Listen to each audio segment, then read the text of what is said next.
The piece of paper hit my dining table so hard it rattled my coffee mug, spilling dark liquid over the rim. Written on it in thick black marker was a single number: $150,000. I looked up slowly from my morning newspaper.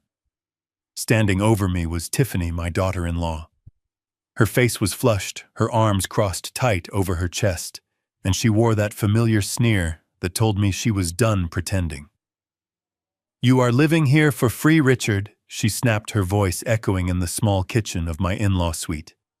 "You eat our food, you use our electricity, and you take up space. So here is the deal. You hand over your retirement savings to help us out, or you pack your bags and leave this house with your head down." I shifted my gaze to the doorway. Standing right there, staring intently at the hardwood floor, was Brad. My son. The boy I had raised. The boy I had sacrificed everything for. He did not say a single word. He did not even look at me. He just stood there, letting his wife shake down his 70-year-old father like a street thug collecting a debt.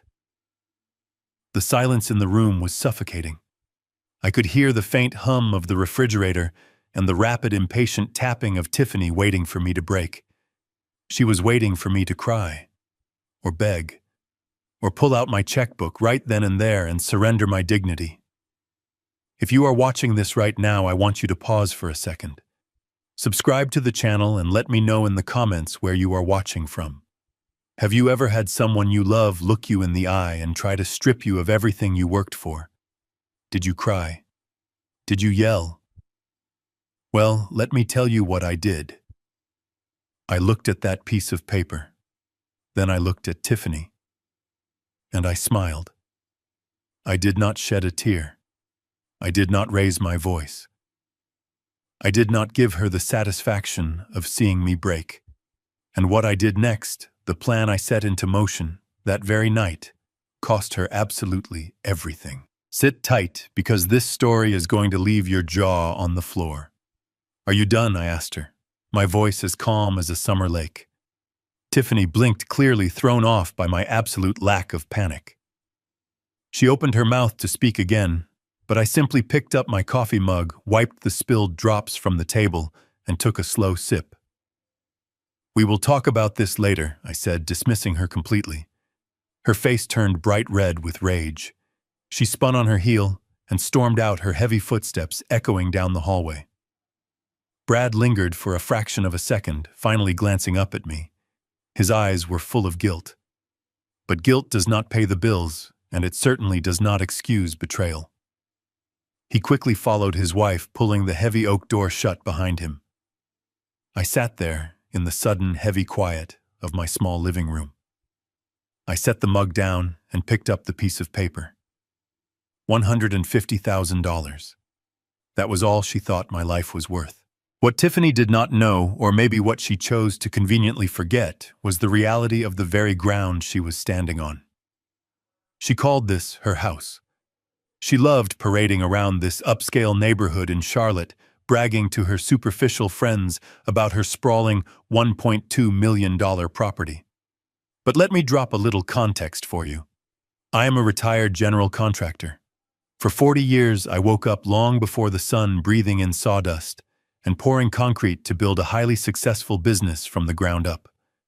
I broke my back so my family would never have to struggle. When my beautiful wife, Martha, passed away 5 years ago, the large empty house we had shared became entirely too much for me to bear. Every room echoed with her absence. So when Brad came to me begging for financial help to buy his dream home for his growing family, I made a decision. I sold my business. I sold my home. I took $500,000 in cold, hard cash, the absolute bulk of my life savings, and handed it over to secure this beautiful estate. The deal we made was simple. They would get the massive main house, and I would get the attached in-law suite to live out my final years in peace, staying close to my newly born grandson. I thought I was buying family unity. I thought I was buying a peaceful retirement, surrounded by the people I loved most. Instead, I had purchased a very expensive, very lonely cage. As a veteran contractor, I spent decades inspecting foundations. I know exactly how to spot hidden rot behind a freshly painted wall. And sitting there at my small dining table staring at Tiffany and her extortion note, I realized the foundation of my own family was entirely rotten. They thought I was just a clueless, dependent old man living on their generous charity. They assumed I would just roll over and hand them the last shred of my financial security because I had nowhere else to go. But you do not survive 40 years in the brutal construction business by being soft. You survive by reading the fine print, knowing exactly where the load-bearing walls are, and understanding leverage. Tiffany wanted to tear down my walls, but she had no idea that I was the one holding the sledgehammer.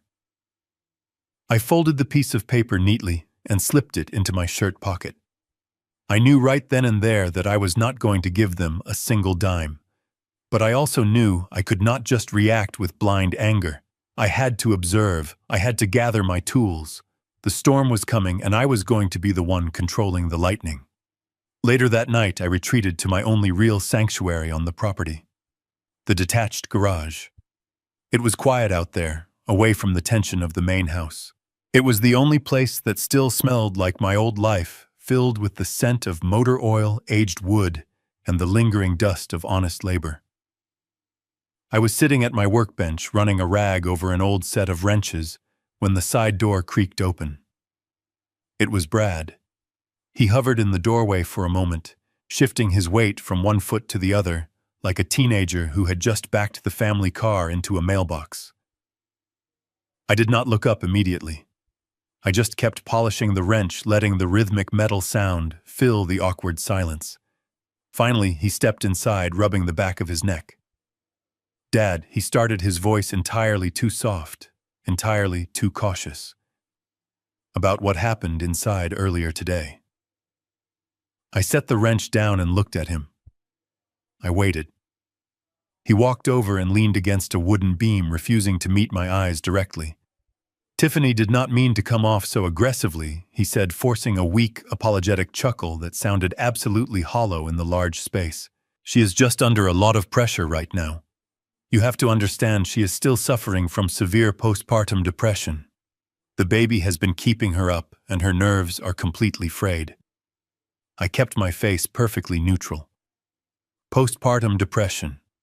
My beautiful, healthy grandson was already well over a year old, but I let him continue painting his masterpiece of excuses. "The economy is a mess." Dad, Brad went on, gaining a bit more confidence now that I was not yelling. "Inflation is killing us.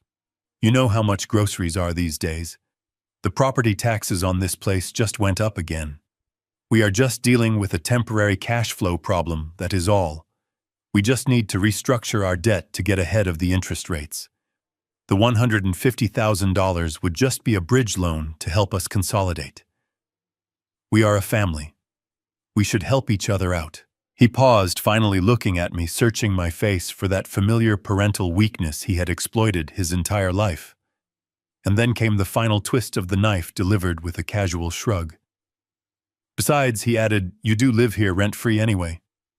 It is not like you have a mortgage to worry about anymore." The words hung in the cold air of the garage. Rent-free. He actually said it. He stood in a house I bought for him on land I secured for him, with money I bled for, and called me a freeloader. My chest tightened, a sharp pain of absolute betrayal shooting straight through my heart. I looked at this grown man, my own flesh and blood, and saw nothing but a stranger wearing my son's face. He was echoing his wife's poison, wrapping it up in financial buzzwords to make it sound responsible. Restructuring debt, consolidating, temporary cash flow problem. I nodded slowly, offering nothing but a low hum of acknowledgement. Brad took that as a victory. He patted the wooden beam, smiled a relieved, cowardly smile, and turned to leave. "Just think about it, Dad," he called out over his shoulder as he walked out into the cool night air. "We really need you." When the heavy wooden door clicked shut, the silence returned, but the peace was completely gone. I sat there in the dim light of the garage, feeling the crushing weight of a father's unconditional love battling against cold, hard logic. Part of me, the soft, aging part that just wanted to spend my final years rocking my grandson on the back porch, whispered that I should just write the check. I had the money. I could surrender the $150,000, buy their fake smiles for a few more months, and keep the fragile peace. Maybe Brad really was just drowning. Maybe they were desperate, and this was just a poorly executed cry for help. I stood up, feeling every single one of my 70 years settling into my bones, and walked over to the small, grimy window facing the main driveway. I wiped a thick layer of dust from the cold glass to look out at the dark house. And that was when I saw it. Bathed in the pale glow of the street lamp, parked arrogantly across the freshly paved driveway, was a brand-new, pristine 2024 Range Rover. The dealer plates were still bolted to the bumper. The chrome trim gleamed like a mocking grin in the dark. The internal debate I was having vanished in an instant, replaced by a profound, icy clarity. I spent 40 long years as a general contractor. Over those 4 decades, I learned one absolute, undeniable truth about structural integrity. You can always tell when a foundation is crumbling. Sometimes the homeowner tries to hide it with a fresh coat of expensive paint or shiny new fixtures, but the cracks always show if you know exactly where to look. A leased luxury vehicle that costs a fortune every single month does not equal restructuring debt. It does not equal struggling with inflation or the rising cost of groceries. It equals dangerous, reckless vanity. The entire story Brad had just spun in my garage was a calculated, pathetic lie. They were not trying to consolidate their debt. They were trying to fund a lavish, unsustainable lifestyle using my retirement savings as their personal checking account. The thin facade had completely crumbled, exposing the ugly, greedy truth hiding beneath. As I stared at that ridiculously expensive car, I made a silent promise to my late wife. I would not let them selfishly drain the beautiful life we built together. The lie was exposed, and the war had officially begun.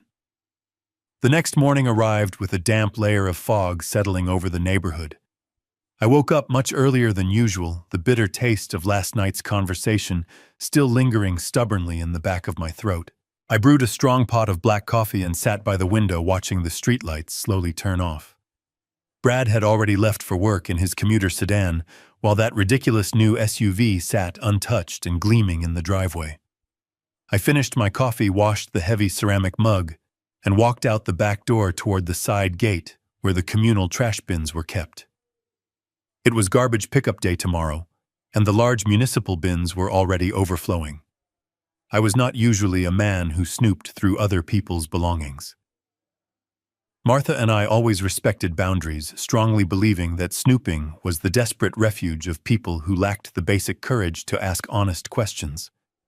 But honesty had completely left this property the moment they tried to extort my life savings. I lifted the lid of the blue recycling bin. Right on top, sitting innocently among empty wine bottles and fancy sparkling water cartons, was a clear plastic grocery bag stuffed entirely with shredded paper. I stared at it for a long, silent moment. Normal people do not shred local supermarket flyers or basic utility bills. People only shred things they desperately want to keep buried. I reached in, grabbed the clear bag, and brought it straight back into my detached garage. I locked the heavy side door behind me and switched on the bright overhead fluorescent lights. I cleared my large wooden workbench, sweeping aside sawdust and scattered nails, and dumped the contents of the bag right in the center. Hundreds of thin, jagged strips of thick paper cascaded across the worn wood. To anyone else, it would have looked like an impossible, deeply frustrating puzzle. But I was a man who had spent his entire adult life taking chaotic piles of lumber, steel, and concrete and turning them into massive standing structures. I possessed the absolute patience of a saint when it came to putting broken things together. I pulled up my old metal stool, grabbed a fresh roll of clear packing tape from my red toolbox, and got straight to work. The first hour was incredibly tedious. I slowly sorted the scattered strips by color patterns and bank logo fragments. By the middle of the second hour, the dark picture finally began to form. They were monthly credit card statements. Plural. 3 different premium tier credit cards, all registered exclusively under Tiffany's name, none of which had been mentioned in Brad's pathetic garage sob story about inflation and rising grocery costs. I taped the first complete page together and ran my calloused index finger down the long list of recent transactions. A boutique resort stay in Miami for $4,000. A luxury handbag purchase from a high-end designer outlet in Atlanta for $6,000. Routine weekly charges at an exclusive day spa that cost more than what most hard-working families spend on actual food in a single month. The numbers were absolutely staggering. I moved quickly to the next reconstructed statement, my blood running significantly colder with every single strip of paper I meticulously locked into place. The balances carried over from month to month were enormous. She was completely drowning in high-interest debt, paying only the bare minimums, and aggressively letting the principal balloon into a terrifying mountain of absolute financial ruin. There was absolutely no debt restructuring happening here. There was no noble struggle against a harsh, unforgiving economy. Tiffany was eagerly living the extravagant life of a wealthy reality television star on the modest income of a mid-level office manager, and my son was far too weak to step in and stop her. The $150,000 they brutally demanded from me was not a bridge loan to save their family home. It was a desperate lifeline to feed her reckless vanity. I carefully folded the taped statements and slipped them deep inside my heavy canvas tool bag, hiding them securely beneath a pile of heavy iron wrenches. I needed to act completely normal. I needed to flawlessly maintain the illusion that I was still the confused, helpless, dependent old man they arrogantly thought I was. I grabbed a small, genuine bag of regular household trash from my workbench area, unlocked the garage door, and walked casually back toward the side yard bins to dispose of it. As I lifted the heavy plastic lid to toss my small garbage bag inside, the wooden side gate suddenly swung open. Tiffany stood there in a plush designer bathrobe holding an empty designer coffee cup. Her eyes immediately darted from my face down to the recycling bin, checking the top layer of trash. She noticed the clear bag of shredded paper was missing. Her jaw tightened instantly, her posture stiffening like a cornered animal. "What exactly are you doing out here, Richard?" she asked, her voice dripping with venomous suspicion. I let my shoulders slump forward, adopting the frail posture of a weary old man. "Just taking out the trash," I replied softly, offering a confused, harmless smile. "I noticed some raccoons getting into the bins last night, so I wanted to make sure the lids were secured tight." She glared at me clearly, not entirely convinced, but willing to accept my apparent weakness. "Let me make something crystal clear to you." She stepped closer, pointing a manicured finger at my chest. "You are nothing but a guest on my property. Guests do not snoop around. Guests mind their own business and show proper gratitude for the roof over their heads. Remember your place, old man." I simply nodded slowly, keeping my eyes cast downward in mock defeat. "I understand perfectly, Tiffany," I whispered. She scoffed loudly, turned around rapidly, and marched straight back into the house. I smiled. That slight, knowing smile was the absolute last genuine moment of peaceful amusement I would have for quite some time. By that very afternoon, the silent retaliation officially began. Tiffany had clearly decided that if I was not going to willingly hand over my savings, she was going to make my daily existence as uncomfortable as legally possible. It started with the subtle, invisible things. I sat down in my favorite armchair after lunch, planning to check my emails and read the local news on my tablet, just like I did every single day. But the screen simply displayed a connection error. The entire internet connection was completely gone. I spent 20 minutes restarting my device, checking the router cords, and diagnosing the connection before I finally realized the truth. I walked over to the main house and found Tiffany sitting on the plush living room sofa, mindlessly scrolling through her designer phone. When I calmly mentioned that the internet in the in-law suite was down, she did not even bother respectfully looking up at me. She just casually flipped her hair and stated that she had updated the network security passwords that morning. When I politely asked for the brand new password, she let out a very long, exaggerated sigh. She claimed it was a complex, secure network, now meant only for their primary devices, and that a man of my advanced age really had no need for high-speed internet anyway. She rudely suggested I should just go and read a physical book from the local public library instead. It was a petty, childish move designed entirely to isolate me from the outside world and remind me of my absolute dependence on her goodwill. But the sheer lack of internet access was absolutely nothing compared to the truly heartbreaking cruelty she unleashed later that evening. Brad had come home from work and they were in the kitchen preparing dinner. My grandson was sitting in his high chair, giggling brightly and throwing small, soft blocks onto the floor. I walked in, my heart softening instantly at the wonderful sight of the little boy. He was the only pure, untainted thing left in this entire house. I knelt down carefully, picked up a blue wooden block, and held out my arms to lift him out of the chair. Before my fingers could even brush his small shoulders, Tiffany swooped in like a massive hawk. She physically pushed between us, snatching the terrified boy out of the seat and holding him tightly against her chest. She glared at me with an expression of pure, unfiltered disgust. "Do not pick him up, Richard," she ordered, her voice sharp enough to cut glass. I froze in place, my arms still extended in the empty air. I quietly asked her what the problem was, keeping my tone as absolutely neutral as possible. She looked at my hands, then looked right into my eyes with complete malice. "Your hands are far too shaky lately," she said, speaking loudly, so Brad would clearly hear from the kitchen island. "You are getting weak and clumsy. I am not going to risk you dropping my child just because you stubbornly refuse to admit your old age." I looked slowly down at my hands. The heavy hands that had framed houses, poured concrete, and held my own son with absolute unwavering strength. They were perfectly steady. There was not a single tremor. Brad kept his back turned furiously, chopping vegetables, pretending he was completely deaf to the sheer cruelty unfolding merely 3 feet away from him. It was a cold, calculated campaign of intense psychological abuse. I retreated to my suite without another word, the sharp sting of her insult burning deep in my chest. I realized right then that she was actively trying to break my spirit. But my silent retreat did not mean surrender. Later that night, the house finally grew quiet. I walked softly down the dim hallway toward the shared laundry room to grab a fresh towel.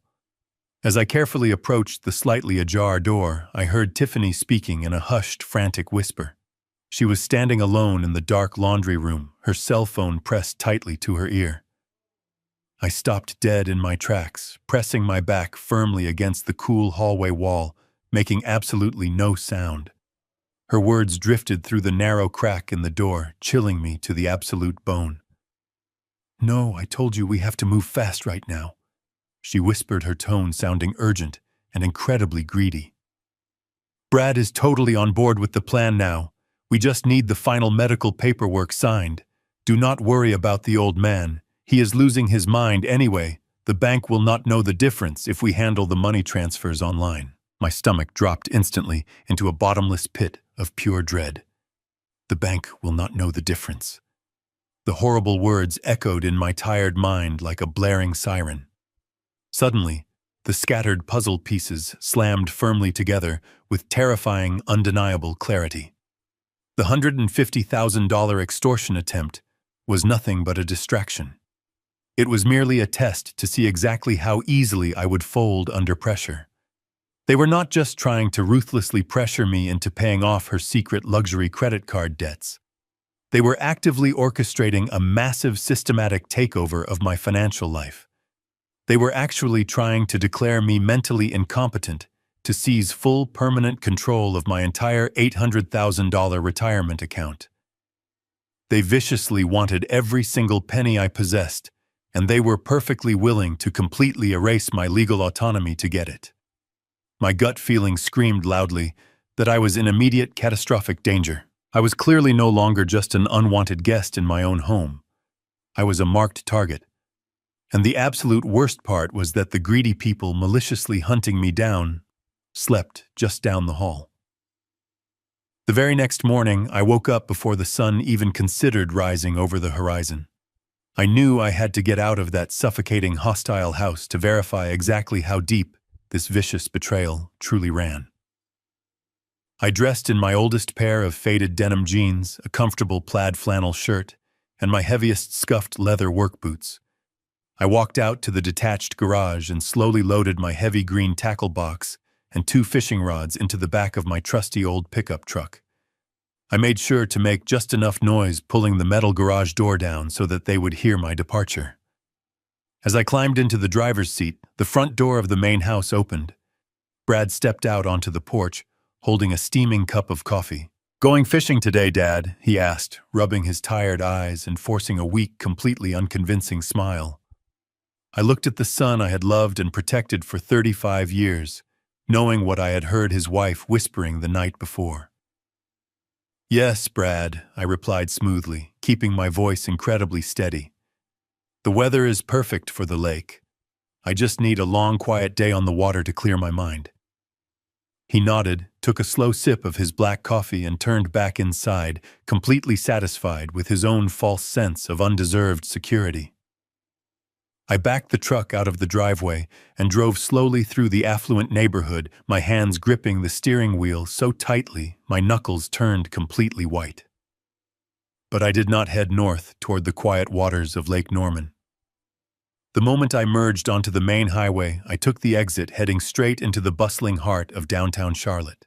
I pulled into the secure parking garage of the large central bank branch where I had proudly maintained my accounts for over 30 years. This was the exact institution where Martha and I had excitedly opened our very first joint savings account. It was the place that held the entire culmination of my life's brutal, back-breaking labor. I walked purposefully through the heavy glass doors, bypassing the regular teller lines entirely, and headed straight for the private offices in the back. I asked the young receptionist to speak immediately with Marcus Thorne, the senior branch manager. Marcus was a sharp, loyal man whom I had known since he was just a junior loan officer. He respected my business, and more importantly, he respected me. Within 2 minutes, Marcus stepped out of his glass office, his face immediately dropping into an expression of profound relief mixed with deep concern the second he saw me standing there in the lobby. "Richard." He breathed out heavily quickly, ushering me inside and closing the heavy door securely behind us. "I am incredibly glad you came in today." I sat down in the leather chair across from his large mahogany desk, my heart pounding a slow, heavy rhythm against my ribs. "What is going on, Marcus?" I asked, keeping my tone perfectly level. Marcus let out a long and heavy sigh, opened his secure desk drawer, and pulled out a thick manila folder. He pushed it slowly across the polished wood toward me. "2 days ago, Brad came into this office," Marcus explained, his voice dropping to a serious, confidential whisper. "He sat exactly where you are sitting right now. He presented me with a comprehensive power of attorney document, claiming that your mental health had severely deteriorated over the past few weeks. He told me a very tragic, elaborate story about how you were suffering from advanced dementia, that you were becoming a physical danger to his young son, and that he urgently needed to move you into a specialized full-time care facility." I stared blankly at the closed folder, the sterile air of the office suddenly feeling far too thin to breathe. "He requested immediate full administrative access to your primary retirement accounts." Marcus continued watching my face closely for a reaction. "He wanted to initiate a wire transfer of your entire $800,000 balance into a new separate trust account that he solely controlled, claiming it was strictly to pay for your necessary medical care. He even brought a signed physician's note." I reached out with a steady hand and opened the manila folder, slowly feeling the rough texture of the paper beneath my fingertips. Staring back at me was a complex legal document, granting my son absolute financial authority over my entire existence. At the bottom of the final page was my signature. Except It was not my signature. It was an incredibly clumsy, desperate forgery. The loops were entirely wrong, and the pressure of the pen strokes lacked the heavy, deliberate weight I always used. "Why did you not process it?" I asked quietly, not taking my eyes off the forged ink. "Because I have known you for 20 years, Richard," Marcus replied firmly. "I know how you sign your name on a construction contract. And more importantly, I know you would never hand over complete financial control without speaking to me directly." I told Brad the signature required further legal verification and immediately placed a hard freeze on all your assets to protect your money. I closed the folder. The ultimate betrayal was now absolute. Brad had not just stood by passively while his wife bullied me in my own home. He had actively driven to this bank, looked a man I trusted right in the eye, and tried to steal everything I owned while simultaneously erasing my basic human freedom. The crushing sorrow of losing my only son evaporated in that quiet office, instantly burning away into a cold, calculated, terrifying fury that settled deep within my bones. I looked up at Marcus, my mind already forming the first steps of a flawless counterattack. "Keep the freeze active," I instructed softly, "and I need copies of everything in that folder." I left the bank with the thick manila envelope tucked securely under my arm, the weight of my son's ultimate betrayal sitting heavy in my hands.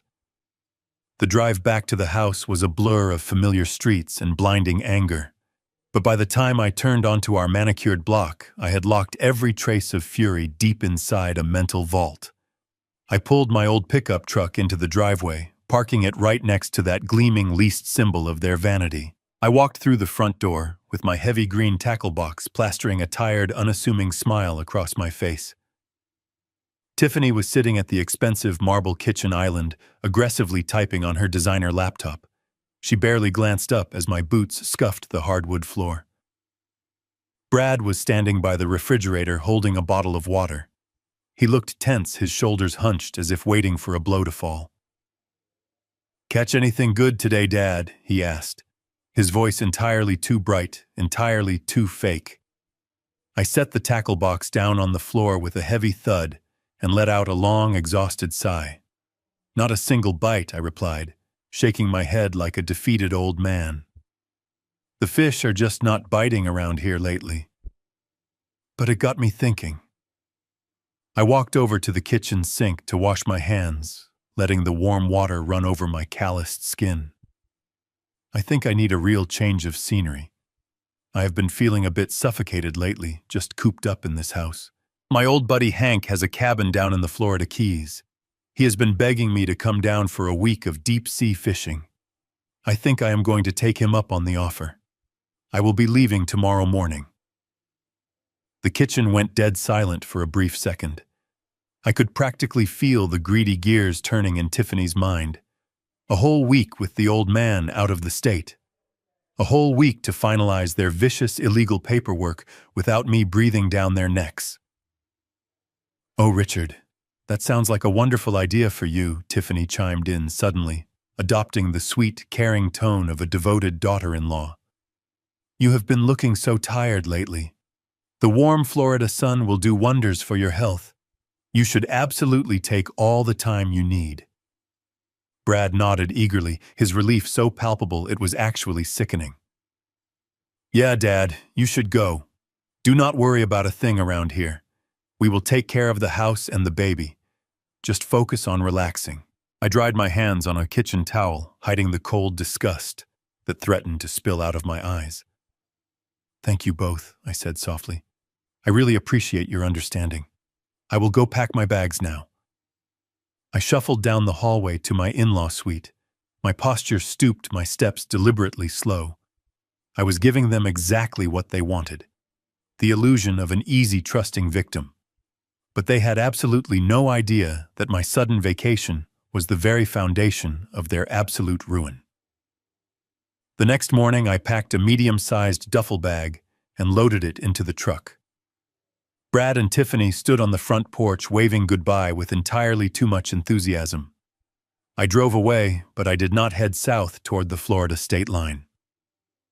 I drove straight to a nearby electronics supply store and spent a very specific hour picking out high-end microscopic security cameras and a hidden cellular router. By noon, I was parked 3 blocks away from my own house, watching through binoculars as Brad and Tiffany loaded the baby into the Range Rover and drove off for their weekly grocery shopping trip. The moment their vehicle turned the corner, I walked swiftly back to the property. I let myself in through the side garage door, moving with the rapid, practiced efficiency of a master contractor. I did not have much time, but I had 4 decades of experience wiring entire commercial buildings. A few hidden cameras were child's play. I started in the main living room. I removed the cover of the central air conditioning vent, spliced the tiny camera into the existing low-voltage power wires, and tucked the lens perfectly behind the metal grates. It provided a sweeping, flawless view of the entire room, including the front door. Next, I moved to the kitchen. I slid a second micro camera behind the heavy crown molding above the cabinets, angling it directly at the marble island, where Tiffany always sat with her laptop and phone. Finally, I entered my own in-law suite. I installed the third and final camera right inside the casing of the smoke detector, pointing directly at my personal filing cabinet and desk. If they came looking for more financial documents while I was supposedly fishing in Florida, I would capture every single desperate move they made. The silence in the house was profound, as I worked, broken only by the soft click of my wire strippers and the steady rhythm of my breathing. Every single screw I turned, every single wire I carefully spliced together, felt like laying the meticulous groundwork for a final decisive battle. I was not just protecting my life savings anymore. I was actively reclaiming my damaged dignity from the cold hands of the people who should have loved me the absolute most. They had forced my hand, leaving me with no other choice. I wired the cameras to a hidden standalone cellular router that I tucked safely inside the attic crawlspace, ensuring Tiffany's petty network passwords could never disconnect me. I tested the live feed on my phone. The picture was crystal clear and the audio was incredibly sharp. I cleaned up every speck of dust, leaving the house completely undisturbed. I locked the door and walked away, a ghost haunting my own home.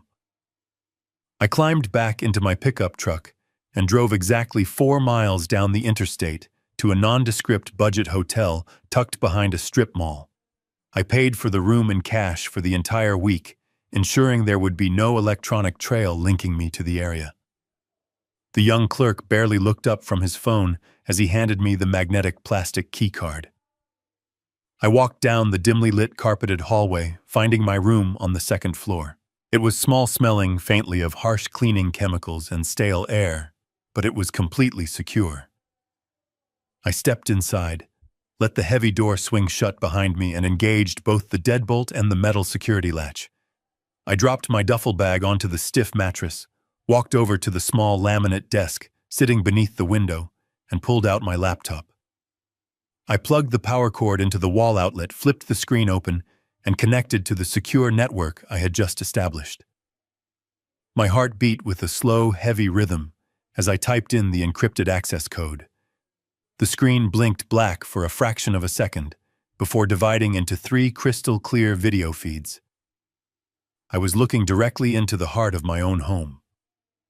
The living room was perfectly still, bathed in the soft afternoon light streaming through the large bay windows. The kitchen was equally quiet, the marble island polished and bare. My own in-law suite remained completely undisturbed, just the way I had left it. For a long while, I just sat there in the sterile hotel room, staring at the glowing screen. It was a strange, deeply unsettling feeling to watch the silent rooms of the house I had purchased with my own blood and sweat. It felt like I was spying on a museum exhibit of my former life. About an hour later, the front door on the living room feed swung open. Brad and Tiffany walked in carrying brown paper grocery bags. Tiffany looked entirely relaxed, laughing at something Brad had just said. Brad smiled back, looking lighter and more at ease than I had seen him in months. They looked like a perfectly happy, normal family, returning from a mundane weekend chore. There was absolutely no lingering guilt on their faces. There was no hesitation or shame about the fact that they had just attempted to legally strip me of my freedom and my fortune. They set the bags down on the marble kitchen island. Tiffany immediately reached for her designer phone and started dialing a number, her face twisting back into that familiar expression of greedy anticipation. I leaned closer to the laptop screen, turning the volume dial up as high as it could possibly go, ready to calmly listen to every single toxic and venomous word she spoke into the quiet room. I took a very deep breath, bracing my old tired heart for the painful truth that was surely about to arrive. As I sat there watching Brad open the refrigerator to put away the milk, completely ignorant of the trap closing around him, a profound wave of heavy grief washed over me. It was not just the pain of his recent actions. It was an older, deeper sorrow rooted in a promise I had ultimately failed to keep. The sterile smell of the budget hotel room suddenly vanished, replaced entirely by the sharp, clinical scent of a hospital ward from 5 years ago. I closed my eyes for a moment and was transported back to that small, quiet room where I sat clutching my wife's frail hand. Martha was losing her long, brutal battle with cancer, her incredible strength finally giving way. Even as her body surrendered, her mind remained remarkably sharp, entirely focused on the family she was about to leave behind. I remember the steady beeping of the heart monitor filling the silence as she pulled me closer. Her skin was pale and incredibly thin, but her eyes burned with an intense, desperate clarity. "Brad is weak, Rick," she had whispered to me, her voice raspy but unwavering. "He has a good heart, but he lacks a strong spine. He wants the easy path. Do not let the cruel world eat our boy alive, but listen to me very carefully. Do not ever let him eat you either." At the time I had simply kissed her forehead, brushing away her urgent concerns with soothing words. I promised her I would always take care of him no matter what happened. I thought that protecting him meant shielding him from every single financial hardship. I thought being a good father meant writing massive checks to fix his mistakes and buying a massive house to secure his marriage. But staring at the laptop screen now, watching him happily assist the woman who was actively plotting my total destruction, I realized the horrible truth. I had completely failed to heed Martha's profound warning. By blindly giving Brad absolutely everything he ever wanted, I had not actually protected him from the world at all. I had simply fed his innate cowardice. I had nurtured his dangerous sense of entitlement and actively funded Tiffany's insatiable, toxic greed. I had built them a beautiful castle only to let a monster comfortably sit on the throne. I opened my eyes, bringing the live video feed back into sharp focus. The lingering guilt I felt over my failure was quickly replaced by a cold, hardened resolve. Martha was absolutely right. Brad was weak. He was perfectly willing to let me be consumed just so he could maintain his comfortable illusion of a wealthy lifestyle. But I was not going to be eaten alive. Not by him, and certainly not by his ruthless wife. I tightened my jaw, resting my calloused fingers gently on the keyboard. The time for blind generosity was over. I was going to teach my son the lesson I should have taught him decades ago.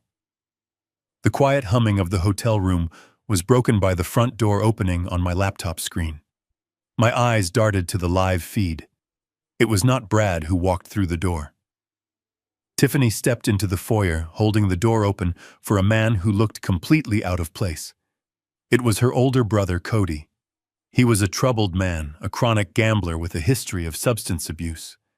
He looked nervous, his eyes darting around the expensive artwork like a desperate thief. His clothes were rumpled, possessing a dangerous energy that radiated through the screen.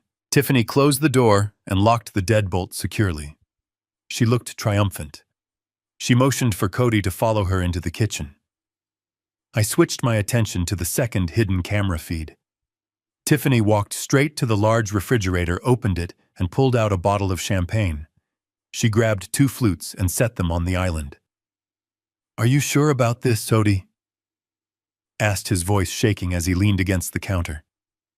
"Are you sure the old man is out of the way?" Tiffany laughed, a cruel sound that made my stomach churn. She popped the cork on the champagne bottle, the crack echoing loudly. She poured the bubbling liquid and pushed a glass toward her brother. "Relax, Cody," she said confidently, taking a greedy sip. "He is on his way to Florida to go fishing. He is going to be gone for an entire week.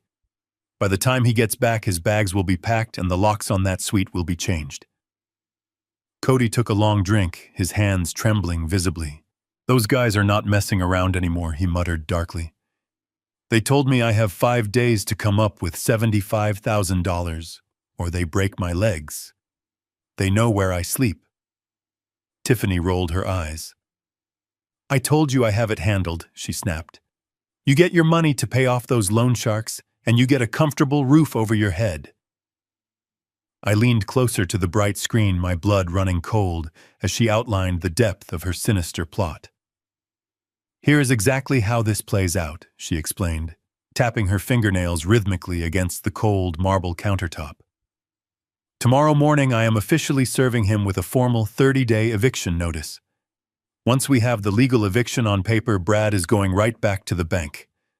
We already tried the medical route once, but the branch manager blocked the transfer because the signature looked weird. So we are changing the strategy. I found a corrupt doctor online who is perfectly willing to sign off on an emergency psychiatric evaluation. We are going to falsely claim the old man became violent and disoriented, giving us immediate temporary medical guardianship." Cody stared at her intently, his eyes growing wide. "And that gets us the money?" he asked desperately. "Yes," she smiled wickedly. "It gets us full control of his entire retirement account. We take out enough cash to pay off your gambling debts, clear my credit cards, and stick him in that cheap state-run nursing home. Once he is locked up in that horrible facility, you can move your things right into his attached suite. It has its own kitchen and bathroom. You will comfortably live here with us, rent-free forever." Just as she finished laying out this horrifying roadmap, the door leading from the garage clicked open. Brad walked in wearing his work clothes. He stopped dead when he saw Cody standing there holding a glass of champagne. "What is he doing here?" Brad asked, his voice tight with anxiety. "You know we explicitly agreed he was never supposed to come to the house." Tiffany immediately crossed the kitchen and wrapped her arms around my son tightly. "He is here because we are celebrating," she purred softly. "We finally have a foolproof plan." Brad looked at the two of them, his posture incredibly stiff. "I do not know about this, Tiffany," he muttered softly, looking down at the hardwood floor. "Faking a psychiatric hold. Taking absolutely all his money. It truly feels like we are crossing a massive line. What if the police get involved? What if he aggressively fights back? He is not a stupid man. He built a massive business." Tiffany pulled away, her expression instantly hardening into cold stone. "Do not go weak on me now, Brad," she hissed fiercely. "We are drowning financially. If we do not get that money, we lose the house, I lose my car, and my brother gets killed by loan sharks. Do you really want your only son growing up on the streets? Do you want to be a complete failure?" Brad flinched, as if she had struck him. The kitchen was completely silent for a long, agonizing moment. I sat in my lonely hotel room, silently begging my son through the cold laptop screen to do the right thing. I prayed he would find courage, stand up to this vicious woman, and protect the father who had given him everything. But as I watched, Brad slowly reached out and picked up the champagne bottle. He poured himself a glass, his shoulders slumping in absolute defeat. "Just tell me where I need to sign," he whispered, taking a long drink. "We do it your way. We get him out of the house." Tiffany smiled a dark, victorious grin that chilled my soul. She clinked her crystal glass directly against his. To our amazing new life, she cheered quietly. I slowly closed the laptop screen with a soft click, instantly plunging the quiet room into darkness. The crushing weight of what I had just witnessed pressed deeply on my chest. There was no lingering hope for any peaceful reconciliation. My own flesh and blood had just sold me out to save a degenerate gambler. But they were playing a dangerous game without knowing the fundamental rules. I sat in the dim light of the budget hotel room for a long time after the laptop screen went dark. The silence in the small space was absolute heavy with the weight of finality. Up until that very moment, a foolish part of my heart had still been holding out hope. I wanted to believe Brad was just confused, caught in the grip of a manipulative woman and desperately needing his father to rescue him. But witnessing him willingly raise that glass of champagne to toast my institutionalization severed that last fragile thread of parental delusion. There would be no more tears. My eyes were completely dry. The profound grief that had weighed down my chest evaporated, leaving behind a cold, hardened void. I was no longer a disappointed father, trying to gently correct a wayward son.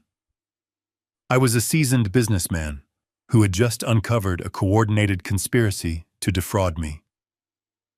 I stood up from the flimsy desk chair, walked to the small sink, and splashed cold water onto my face. The man looking back at me in the spotted mirror did not look frail. He looked exactly like the man who had ruthlessly built a commercial empire from scratch. It was time to stop playing defense. I walked back to the bed and picked up my cell phone.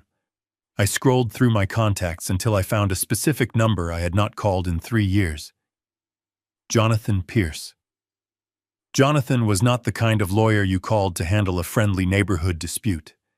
He was a corporate real estate attorney, a legal shark who swam exclusively in the deep waters of high-stakes property litigation. We had worked together closely for over 2 decades. Whenever a massive development project went south, Jonathan was the man I unleashed. He was meticulous, completely devoid of sentimentality, and absolutely devastating in a courtroom. When I originally told him about my plan to hand over $500,000 to secure a luxury home for Brad and Tiffany, Jonathan had practically thrown his expensive pen across his mahogany desk. He warned me repeatedly that mixing family emotion with high-value real estate was a catastrophic recipe for disaster. But instead of letting me walk blindly into the fire, he insisted on building an impenetrable legal fortress around my money. He meticulously drafted a series of complex documents that Brad and Tiffany signed without ever truly reading the devastating leverage those pages contained. I pressed the call button. It rang only twice before a sharp voice answered. Richard, Jonathan said, sounding genuinely surprised. "It has been a very long time. I thought you were entirely busy enjoying your peaceful retirement in that fancy suite." I took a deep breath, the cold resolve settling firmly into my chest. "The retirement is officially over, Jonathan," I replied, my voice perfectly steady and devoid of emotion. "I need you to go into your secure archives and pull out the master file from 3 years ago, the property purchase." Jonathan was silent for a brief moment. "Has something actually happened?" he asked cautiously, sensing the heavy tone in my voice. I looked out the small hotel window at the dark parking lot. "They just tried to forge my signature to execute a medical power of attorney," I explained simply. "They are planning to fabricate a psychiatric emergency tomorrow morning, have me declared legally incompetent, lock me in a state facility, and drain my entire $800,000 retirement account to pay off a violent loan shark." The silence on the phone was absolute. Even Jonathan seemed momentarily stunned by the sheer cruelty of the plan. When he finally spoke, his voice had lost its friendly warmth, replaced instantly by the icy tone of a predator sensing blood in the water. "I warned you about that woman 3 years ago, Richard," he murmured quietly. "Yes, you did," I agreed, feeling a dark smile cross my face. "And thankfully, I let you draw up the paperwork exactly the way you wanted to. I need you to review every single clause, Jonathan. Every penalty, every condition of default. They are serving me with a formal 30-day eviction notice tomorrow morning. When they hand me that piece of paper, they are officially violating the owner occupancy and good faith agreements of the private mortgage. It is time to pull the plug on this entire operation. I want you to prepare the ultimate counterstrike." Jonathan let out a low, satisfied breath. "I will have the acceleration clause drafted and ready for your signature by tomorrow afternoon," he promised smoothly. They have absolutely no idea what they just triggered. I ended the call and tossed the phone onto the bed. I immediately began packing my things. I threw my laptop, the cables, and my clothes back into the canvas duffel bag. The fake Florida fishing trip was officially canceled. I had originally planned to stay hidden in this hotel for an entire week, quietly gathering evidence from the shadows while they comfortably dug their own graves. But knowing that the eviction notice was coming tomorrow changed the timeline entirely. I needed to be there.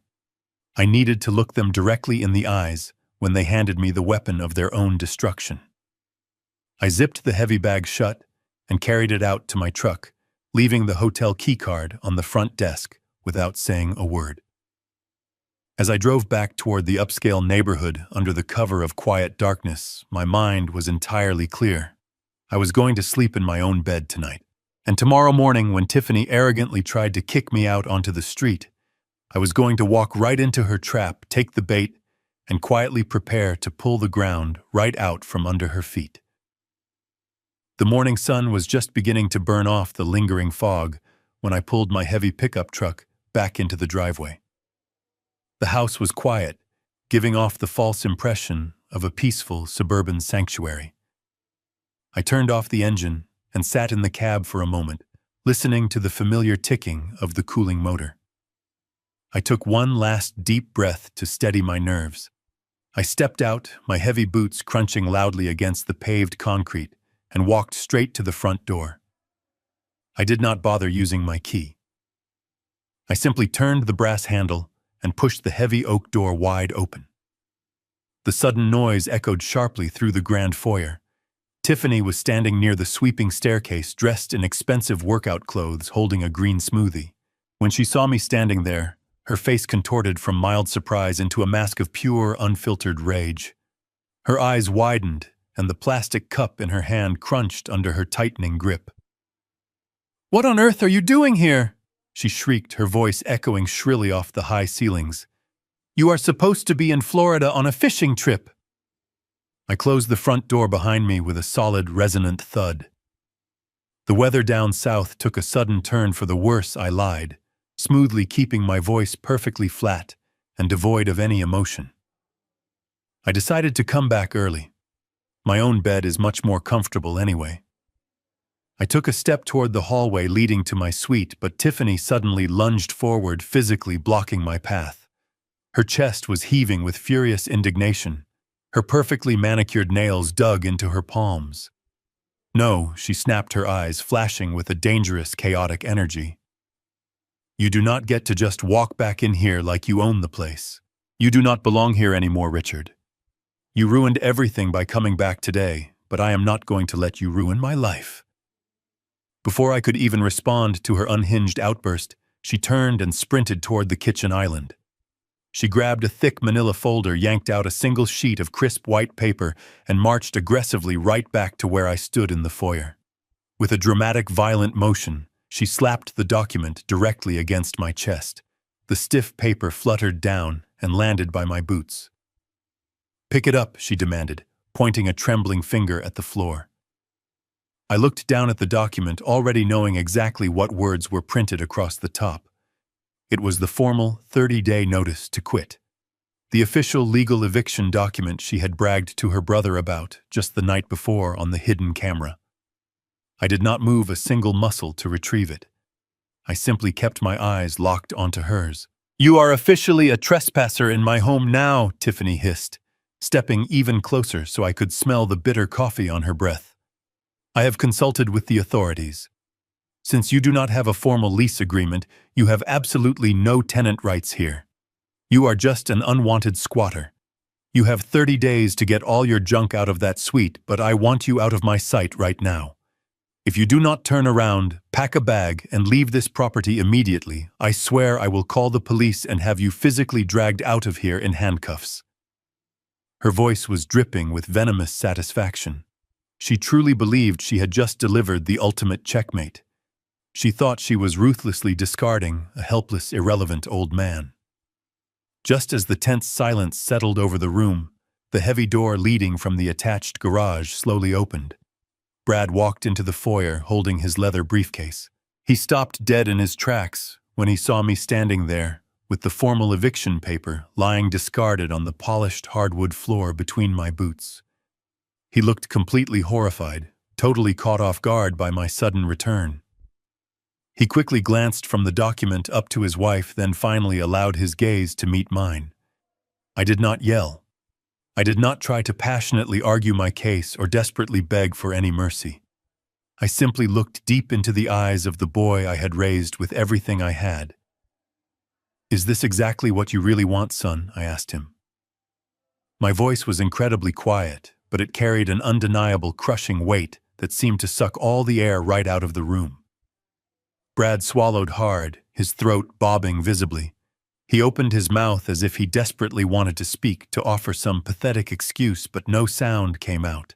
Instead, he just slowly looked away, firmly fixing his eyes on the floorboard, completely unable to face the profound shame of his own cowardice. His total silence was the absolute final answer I needed. I gave him one last slow nod of quiet understanding. I turned my back on both of them and walked calmly down the long hallway toward my suite. I pulled a single sturdy suitcase from the closet. I did not pack the expensive clothes, the heavy tools in the garage, or the cherished photo albums. I left all those precious memories behind, choosing to take only what I needed to survive the coming storm. I zipped the small suitcase shut, grasped the handle tightly, and walked straight back out through the large front foyer. Brad was still silently staring down at the wooden floor. Tiffany, however, had her arms crossed proudly over her chest. As I opened the heavy oak door and stepped out into the bright morning sunlight, she let out a loud, triumphant laugh that echoed sharply behind me. She actually believed she had won the entire war. She had absolutely no idea that she had just signed her own devastating financial death warrant. She forgot that I am the actual bank. I grabbed the handle and tossed my single suitcase into the passenger seat of my old pickup truck, and immediately drove away, taking one final lingering look at the sprawling estate. It all looked so incredibly perfect on the immaculate outside, but I intimately knew the dark, rotting truth hidden deep inside. I slowly merged onto the busy interstate, pointing my heavy truck directly toward the towering glass skyline of downtown Charlotte. The unusually slow commuter traffic gave me ample time to let the harsh, cold reality fully settle. My own flesh and blood son had literally stood there and watched me get thrown out like a worthless street dog, doing absolutely nothing to physically stop it. He had permanently bound himself to a cruel woman who viewed me merely as an entirely expendable financial resource. I skillfully navigated the crowded city streets and finally pulled into the secure underground parking garage of a sleek corporate high-rise. I rode the polished steel elevator silently up to the impressive 34th floor. I walked purposefully into the quiet, pristine reception area. A young professional woman politely smiled. I quietly told her my full name, and within mere seconds, the heavy inner wooden doors gracefully opened. Jonathan Pierce confidently stepped out. He wore an immaculate tailored dark suit, his stern expression completely unreadable. He firmly shook my calloused hand and silently led me straight down the hall into his expansive corner office. Jonathan gestured for me to sit opposite his mahogany desk. Sitting exactly in the center, waiting quietly like a loaded weapon, was a thick stack of legal documents bound inside a dark blue folder. I took my seat. Jonathan did not waste time with pleasantries. He immediately opened the folder and spread the pages out methodically. 3 years ago, Richard Jonathan began, his voice incredibly calm and precise. You came into this room with a very generous, foolish plan. You wanted to hand your son $500,000 in cash so he could recklessly buy a sprawling house beyond his financial means. You deeply wanted to call it a simple gift. You genuinely wanted to just wire the massive sum and blindly trust in family loyalty. I nodded my head slowly, vividly remembering how incredibly naive I had been back then. And you flatly refused to let me do it. I replied, my voice steady. I did, Jonathan confirmed with a tight, immensely satisfied smile spreading across his face. Because I have spent 30 years watching greedy children systematically destroy their elderly parents over residential real estate. I adamantly insisted that we aggressively protect your capital. So instead of simply gifting them the money free and clear, we formally structured the entire transaction as a strict private lending agreement. He confidently tapped his heavy gold pen against the very top document. This specific paper right here is the legally binding promissory note voluntarily signed and properly dated by both Brad and Tiffany. It explicitly and undeniably outlines their solemn legal promise to repay the entire $500,000. And right beneath it, he smoothly slid a second much thicker document forward, is the officially registered deed of trust. This incredibly important piece of paper legally secures that specific promissory note directly against the physical property itself. I leaned forward, looking closely at the blue ink signatures resting at the bottom of the pages. Brad and Tiffany had been so entirely blinded by their desperate, greedy desire to immediately secure that massive luxury home they had hastily signed exactly where Jonathan had placed the little yellow sticky notes, without ever bothering to actually read or understand the massive legal implications. They honestly thought it was just standard bureaucratic paperwork to peacefully satisfy a stubborn old man's overly cautious lawyer. They genuinely thought I was just a silent, powerless sponsor. But the absolute legal truth was entirely different. I am the actual lien holder. I stated quietly, the immense crushing power of that specific reality finally sinking in. Exactly, Jonathan said, leaning far back into his chair and crossing his arms triumphantly. You are not a temporary guest. You are definitely not a tenant. In the strict eyes of the law, Richard, you are the actual bank. You firmly hold the absolute primary mortgage on that entire property. If they dare to default on any of the incredibly strict conditions we carefully buried inside this airtight contract, you have the full legal right to immediately foreclose and take the house back. But Jonathan was not quite finished yet. He reached deep into the blue folder and quickly pulled out one final slightly thinner document. There is one more beautiful layer to this impenetrable fortress we built. He murmured, his dark eyes gleaming brightly with a predatory legal cunning. When we originally purchased the property, I discovered an interesting, highly profitable quirk in the original municipal subdivision zoning. The sprawling main house sits on one specific, clearly defined parcel of land, but the incredibly long, gracefully winding paved driveway that physically connects their attached garage to the main public road was originally zoned as a completely separate, narrow parcel of land. I distinctly remembered signing a massive mountain of separate, confusing paperwork for that specific strip of black asphalt.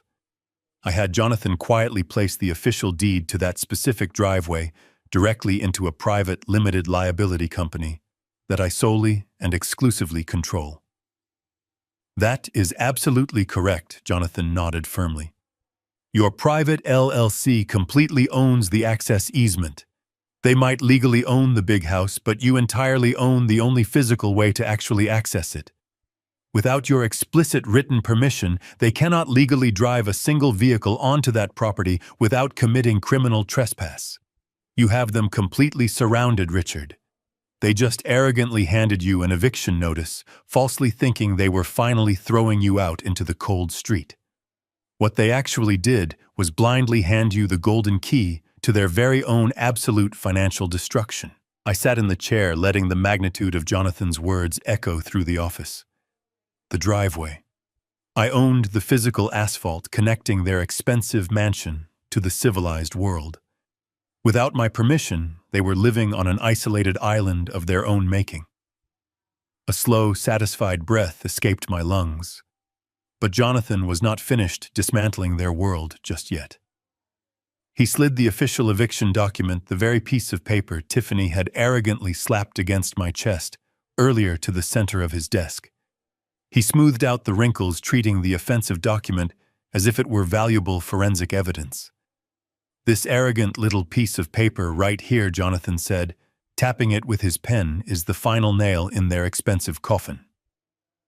When we drafted the deed of trust 3 years ago, I intentionally included a specific, highly restrictive provision known as the owner occupancy and good faith clause. I looked at the complicated legal jargon packed onto the original mortgage documents, waiting for the translation. It basically means, Jonathan continued, locking his dark eyes onto mine, that your financial contribution was strictly contingent upon you maintaining a permanent, peaceful residence on that property until the day you die or voluntarily choose to leave. They legally bound themselves to act in absolute good faith as your hosts and debtors. By formally presenting you with a 30-day notice to quit, by attempting to legally evict you from the premises against your will, they have committed a catastrophic breach of the core mortgage contract. I leaned forward, the exhaustion replaced by a sharp, focused energy. What exactly does that material breach mean for them? I asked softly. Jonathan smiled, a cold, calculating expression. It triggers the most dangerous weapon in real estate law, he replied smoothly. The acceleration clause. In a standard mortgage, if a borrower misses a few payments, the bank might charge late fees or offer a grace period. But because they committed a hostile breach of the primary residency condition, the acceleration clause dictates that the entire remaining balance of the private loan becomes due and payable immediately. You do not have to wait 30 years for them to slowly pay you back. They now owe you the full $500,000 all at once. My mind raced back to the reconstructed credit card statements sitting securely in my canvas tool bag. They do not have $500,000, I stated firmly. Tiffany is completely drowning in secret high-interest debt from designer bags and luxury vacations. She even leased a brand new luxury vehicle. They do not have $5,000 in liquid cash, let alone $500,000. Exactly, Jonathan said, his voice dropping into a low, deadly register. In a normal situation, a desperate homeowner might try to run to a traditional bank to quickly refinance the house and pay off the private lender. But traditional banks require a pristine credit score and an excellent debt-to-income ratio to underwrite a jumbo loan. If what you are telling me about her hidden spending habits is true, no reputable financial institution will ever approve them for a mortgage. They are completely and utterly trapped. What is the exact timeline here? I asked, feeling the heavy gears of justice finally locking into place. I am drafting the official notice of foreclosure right now, Jonathan stated, turning his attention to his sleek monitor. Under state law, given the hostile nature of this deliberate contract breach, we are legally demanding the full accelerated payment within exactly 7 calendar days. If they fail to deliver a certified bank draft for $500,000 by the end of business on the 7th day, we immediately file the foreclosure deed with the county clerk. We seize the entire property, void their equity, and legally evict them from the premises. He began typing rapidly, the sharp clicking of his keyboard filling the quiet office with a rhythmic finality. I watched him work, feeling a strange sense of profound detachment. This was my son. This was the boy I had taught to throw a baseball in our old backyard. The boy I had protected from every harsh reality of the world. Yet as I sat there preparing to legally strip him of his home, I felt absolutely no guilt. He had made his choice the moment he stood silently in the foyer and watched his cruel wife hand me the eviction papers. He had made his choice the moment he raised a glass of champagne to celebrate my planned institutionalization. He wanted to play a ruthless game of financial survival, but he had foolishly challenged the man who actually wrote the rulebook. After 20 minutes of precise work, Jonathan hit a button, and the heavy commercial printer in the corner hummed to life. He gathered the freshly printed pages, stapled the corners, and placed the thick document in front of me. He handed me his heavy gold pen. This is the official notice of foreclosure. Richard, he said quietly. It formally outlines the breach of contract, cites the acceleration clause, and demands the full $500,000 in 7 days. Once you sign this, there is no turning back. It is a legal declaration of total financial war. I did not hesitate. I took the heavy pen and pressed the ballpoint against the white paper. I signed my name with the smooth, deliberate strokes of a man who knew exactly what he was doing. I pushed the signed documents back across the polished mahogany desk. Jonathan inspected the signature, nodded in satisfaction, and slid the papers into a red folder. "How do we deliver this to them?" I asked, my voice as cold as winter ice.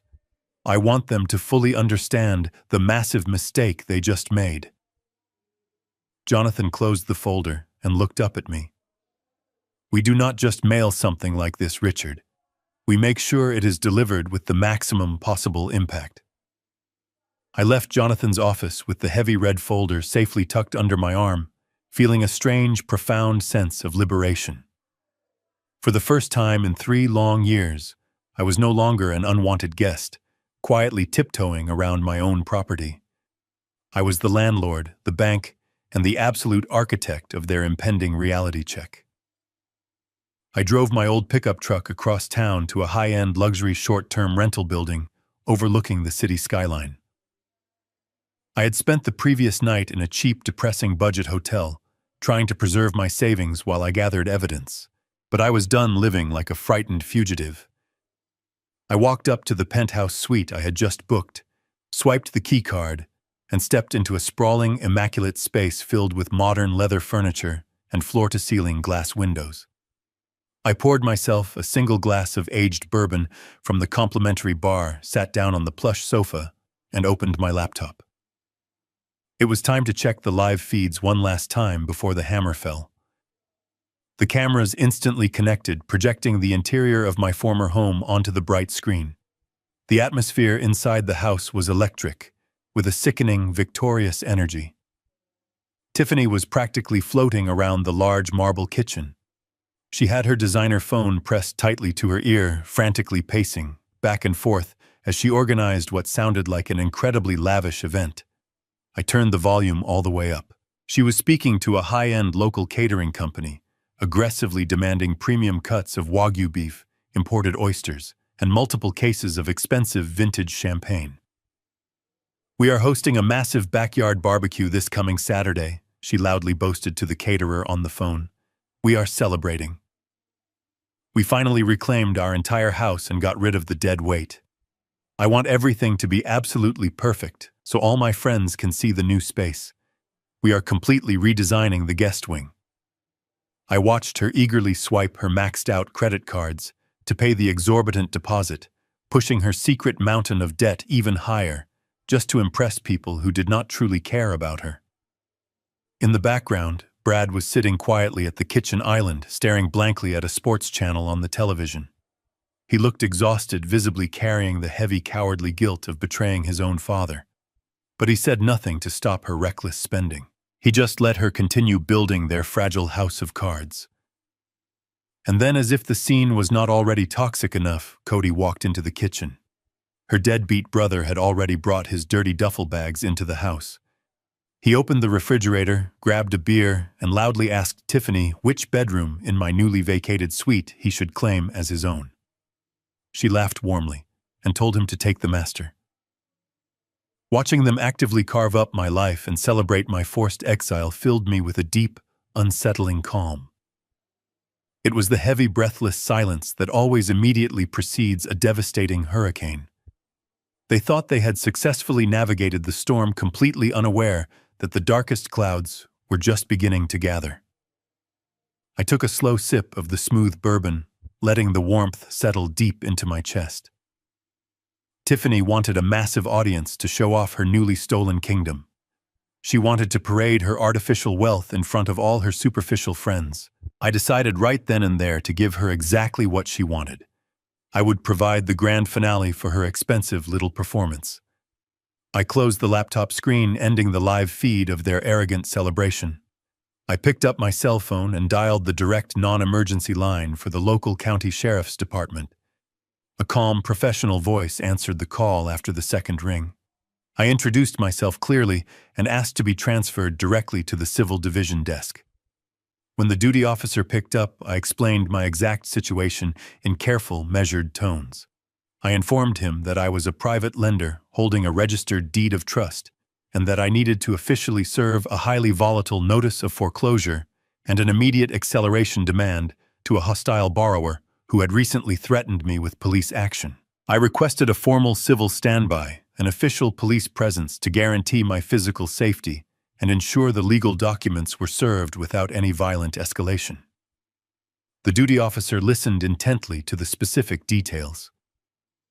When I mentioned Cody's presence in the house and his known connections to violent loan sharks, the officer immediately agreed that sending a uniformed deputy was absolutely necessary. We coordinated the exact timing down to the minute. I did not want to show up early in the morning when the house was quiet and empty. I explicitly asked the sheriff's department to meet me at the end of my private asphalt driveway precisely at 2 o'clock in the afternoon on Saturday. Right in the very middle of Tiffany's extravagant backyard barbecue, right when the expensive champagne was flowing and her superficial friends were completely captivated by her lies. The officer confirmed the appointment, promising that a patrol cruiser would be waiting for my signal. I thanked him sincerely and hung up the phone.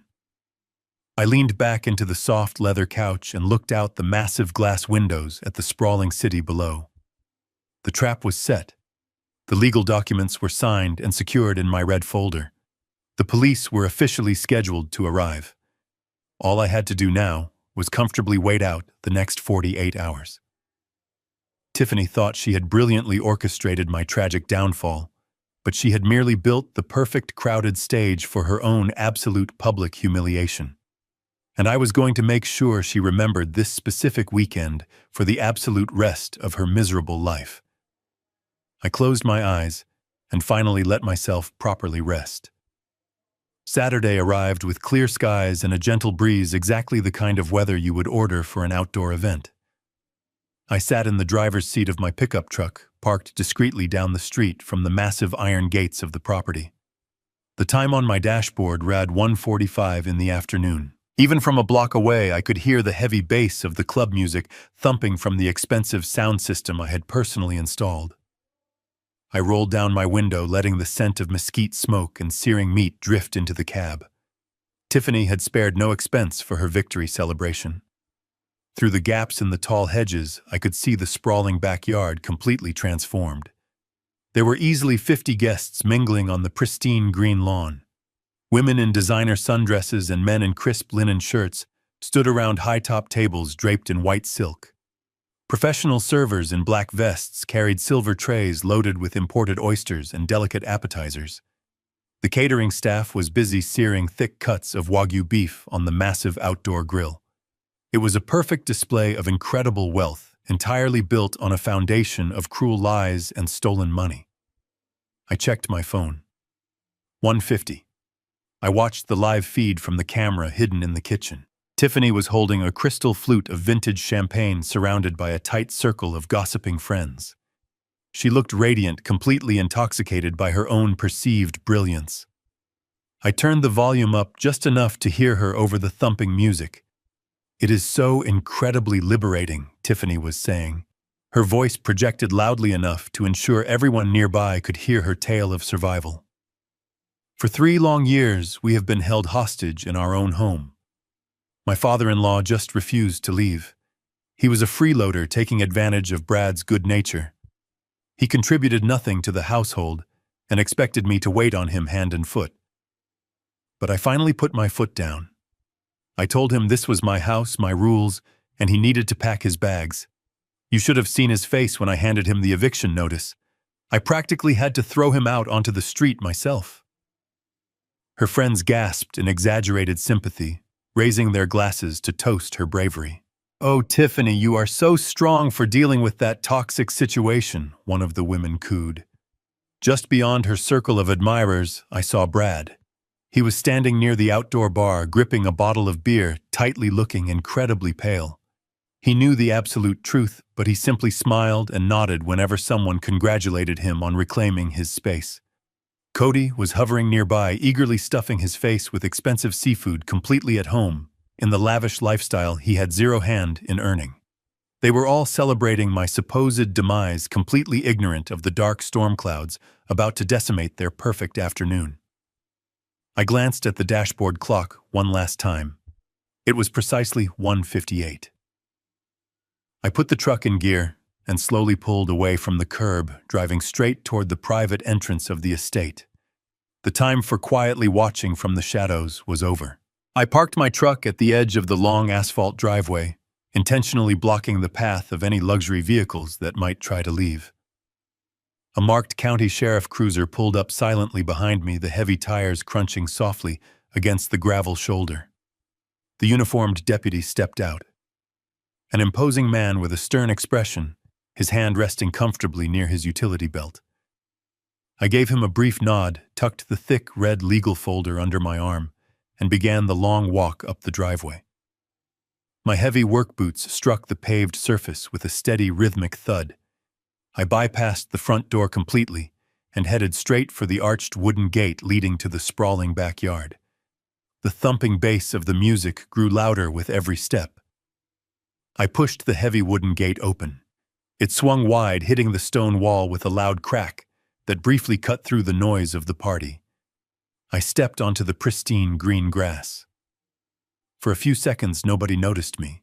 The guests were entirely absorbed in their expensive drinks and shallow conversations. I walked slowly through the crowd, parting the sea of designer clothes and bewildered faces.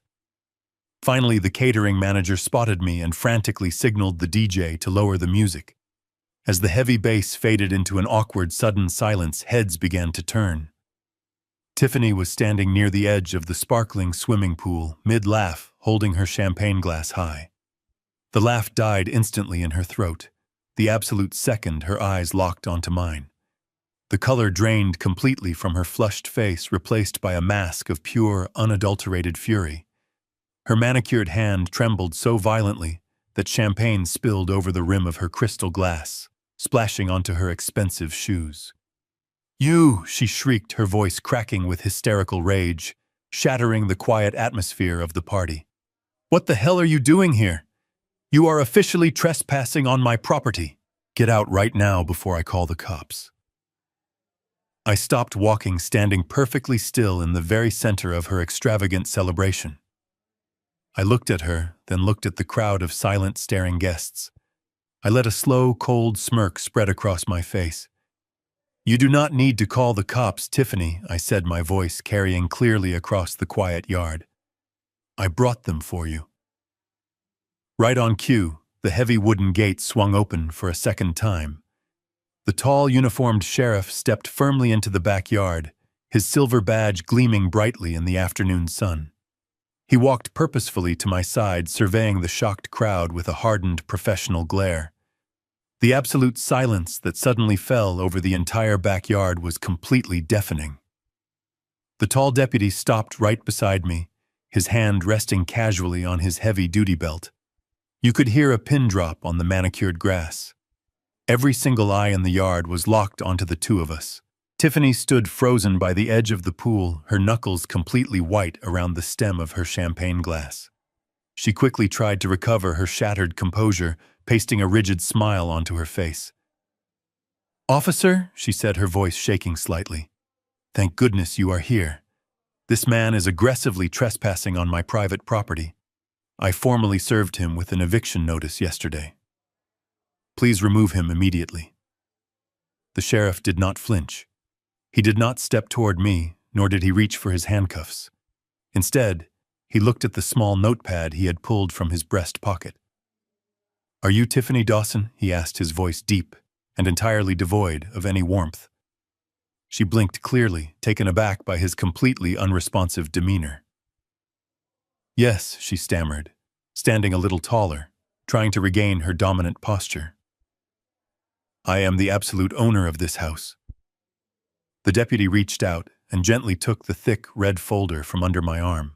He walked slowly around the edge of the sparkling pool, his heavy boots echoing on the stone pavers, until he stood directly in front of her.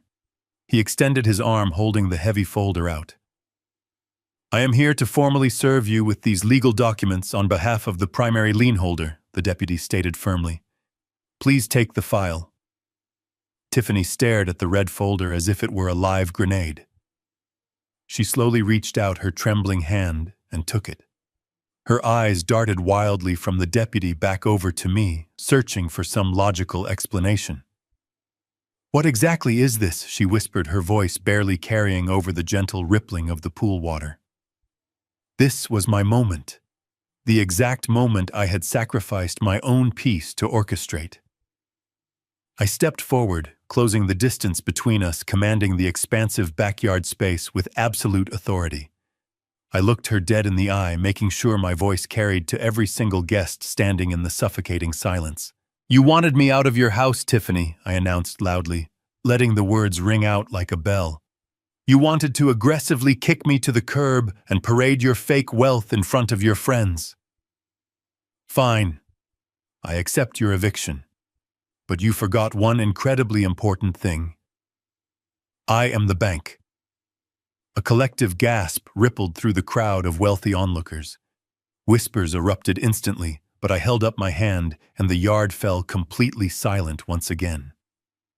"When I handed you and Brad $500,000 3 years ago, I did not just give you a generous gift," I continued, my tone sharp and unforgiving. "I executed a formal promissory note and a registered deed of trust. I hold the primary mortgage on this entire property. And buried inside that legal contract is a strict owner occupancy and good faith clause. By formally handing me a 30-day notice to quit yesterday morning, you committed a hostile breach of our agreement." Tiffany ripped open the red folder, her eyes frantically scanning the dense legal text printed on the crisp white pages. Her breath hitched in her throat as the devastating reality of the bold legal jargon finally broke through her thick layers of arrogance. "You violated the core mortgage terms," I declared, stepping even closer so she could truly feel the immense weight of my presence. "That breach immediately triggers the acceleration clause of the private loan. You now owe me the full $500,000 in exactly 7 days, or this entire house goes straight to a public foreclosure auction." The champagne flute slipped from her numb fingers and shattered violently against the hard stone patio. The expensive liquid pooled around her designer shoes, completely ignored. "No," she gasped, shaking her head in frantic denial, her perfect facade crumbling. "You cannot do this. We legally own this house. My name is on the official deed." "Your name is on a deed that is entirely chained to my money," I corrected her coldly. "And you just broke the chain. You thought I was just a clueless, dependent old man you could casually manipulate and discard. You thought you could secretly plot to steal my retirement fund to pay off your deadbeat brother's violent loan sharks, and I would just quietly disappear into a state-run nursing home." I watched the faces of her 50 guests physically recoil in absolute horror. The superficial friends she had so desperately tried to impress were now staring at her with profound disgust. I had just laid her darkest secrets completely bare in front of her entire high society circle. I saw Cody quietly slip out the back gate, abandoning her. Brad finally broke through the stunned crowd, his face ashen, looking exactly like a man walking to the gallows. "Dad, please," he begged, his voice cracking with pure desperation. "We can talk about this inside. We can tear up the eviction notice. We can just go back to the way things were." I turned my gaze to my son, feeling a brief pang of sorrow before the icy resolve completely took over. "There is no going back, Brad," I said firmly. "You made your final choice when you raised a glass of champagne to celebrate my institutionalization. You willingly stood by while your wife tried to rob me blind. I gave you every opportunity to be a good man, and you chose to be a coward." The deputy stepped back, indicating his official duty was complete. "You have exactly 1 week to produce a certified bank draft for $500,000, I stated, turning my back on them. The heavy silence hanging over the backyard was suddenly broken by a sharp, brittle sound. It was Tiffany. She was laughing. It was not a genuine laugh, but a high, desperate cackle that grated against the quiet tension of the afternoon. She turned away from the red folder, plastering that familiar condescending smile back onto her face as she looked around at her stunned guests. "Oh, please, do not look so worried, everyone," she announced, waving her hand dismissively as if swatting away an annoying insect. "This is just a pathetic, desperate prank. My father-in-law has been struggling with his mental health lately. He is just confused. He probably went online and printed out some fake legal forms to scare us because he is upset about having to move into a proper care facility. She walked over to her closest friend, placing a reassuring hand on the woman's shoulder. I am so sorry you all had to witness this little episode. Tiffany continued raising her voice to ensure the entire yard heard her spin the narrative. Brad and I are the sole owners of this property. We have the actual deed. This piece of paper means absolutely nothing. It is just the sad, desperate acting out of an old man who does not know how to let go. Now please let us get back to the music. The Wagyu is probably getting cold. She aggressively gestured for the nervous catering manager to quickly turn the loud club music back on, but the manager just stood completely frozen, staring at the imposing figure stepping through the wooden gate. I had not come to this party alone. Walking with measured, confident steps right behind the sheriff was Jonathan Pierce. He wore an immaculate charcoal suit that looked entirely out of place at a backyard barbecue, but perfectly suited for a legal execution. He stopped beside me, adjusting his silver tie, his sharp eyes locking onto Tiffany with the cold precision of a predator. I assure you, Mrs. Dawson, this is not a prank, Jonathan said, his voice smooth, resonant, and effortlessly carrying the unquestionable weight of authority. And I strongly suggest you stop lying to your guests before you make your impending bankruptcy even more embarrassing. Tiffany took a step back, her fake smile completely collapsing. Who the hell are you? She demanded, her voice trembling again. Jonathan reached into his tailored jacket and produced a crisp business card, holding it up for the closest guests to see. My name is Jonathan Pierce, he stated clearly. I am a senior partner at Pierce & Vance Real Estate Law. I am the attorney who personally drafted the legal framework for this entire property transaction 3 years ago. The document you are currently holding in your shaking hands is a fully registered deed of trust, officially recorded with the county clerk. It is an ironclad legal instrument. My client Richard Dawson holds the primary lien on this estate. You do not own this house free and clear. You simply hold the title subject completely to his private mortgage. Jonathan paused, letting the heavy legal reality sink into the minds of everyone present. And because you foolishly decided to serve your primary lender with a hostile eviction notice. He continued, his tone dripping with professional disdain. You have materially breached the contract. The acceleration clause is now active. This document is a formal notice of foreclosure. If you do not wire $500,000 to my firm by the close of business next Friday, the locks will be changed and you will be physically removed from the premises. Tiffany looked down at the red folder, her chest heaving as she finally realized the inescapable trap she had walked right into. She looked desperately over at Brad, but he was staring at the ground, utterly defeated. I took one final step forward, invading her space, making sure she felt the full crushing weight of her own arrogance. Oh, and Tiffany, I added, my voice dropping to a low conversational tone that somehow felt infinitely more threatening than a shout. There is one more little detail you should probably know before you start packing your bags. She looked up at me, her eyes wide with fresh panic, waiting for the final blow. My private limited liability company owns the exact parcel of land that your long asphalt driveway is built upon, I explained slowly, enunciating every single word. I own the asphalt. I own the gate. I own the only physical access point to this property. So starting tomorrow morning, you no longer have my permission to use my land. If you are not completely moved out by next week, I am bringing my heavy excavator down here to rip up the entire paved driveway. Have fun parking your leased Range Rover in the mud. The absolute crushing finality of my spoken words hung heavily in the still air.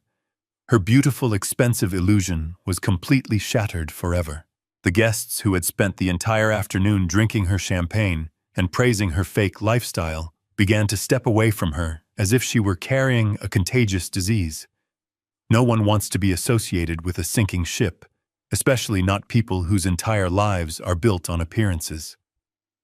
The wealthy women in designer dresses began quietly picking up their expensive purses. The men set their drinks down on the tables and started heading quickly toward the side gate. There were no goodbyes. There were no sympathetic hugs.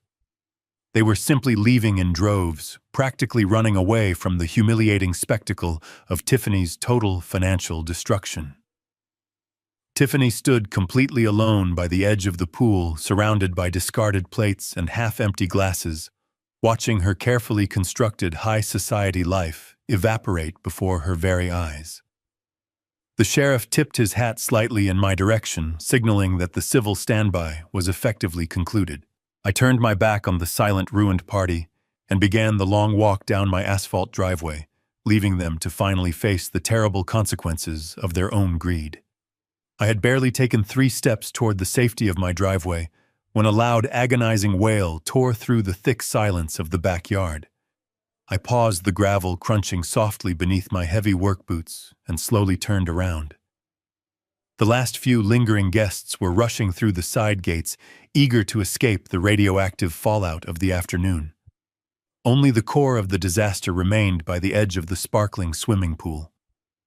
Brad had physically collapsed. He dropped straight down onto the hard stone patio, his knees slamming directly into the sharp, scattered shards of Tiffany's shattered champagne glass. He did not seem to feel the physical pain. His hands were desperately clutching the sides of his head, his chest heaving with violent, uncontrollable sobs. The meticulously crafted facade of the successful independent homeowner was completely gone, replaced by the pathetic image of a terrified child, realizing he was about to lose everything. "Dad, please wait." Brad choked out, his voice thick with mucus and raw panic. He crawled forward a few inches, his designer slacks soaking up the spilled wine and muddy water from the pool deck. "You cannot do this to me. You cannot take my home away. I never wanted any of this to happen. It was all her idea." He pointed a trembling, accusatory finger directly at his wife, throwing her completely under the heavy wheels of the consequences. She was the one who drafted the eviction notice. She was the one who found the corrupt doctor to fake the psychiatric evaluation. She manipulated me, Dad. She told me we were going to lose the house if we did not get your money. I was just trying to protect my family. Please, you have to forgive me. I am your son." Tiffany stared at the man kneeling on the ground, her initial shock rapidly boiling over into a feral, unhinged rage. Her face contorted into a mask of pure disgust. The elegant, sophisticated hostess vanished completely, replaced by a cornered, vicious animal. "You spineless, pathetic coward!" she shrieked, her voice scraping against the stone walls of the expensive house. "How dare you blame me for this disaster? You are the one who happily signed the forged power of attorney. You are the one who stood in the kitchen and drank champagne while we planned it all out. You could not even provide a decent life for your own wife and child without begging your daddy for a massive handout. You are not a real man, Brad.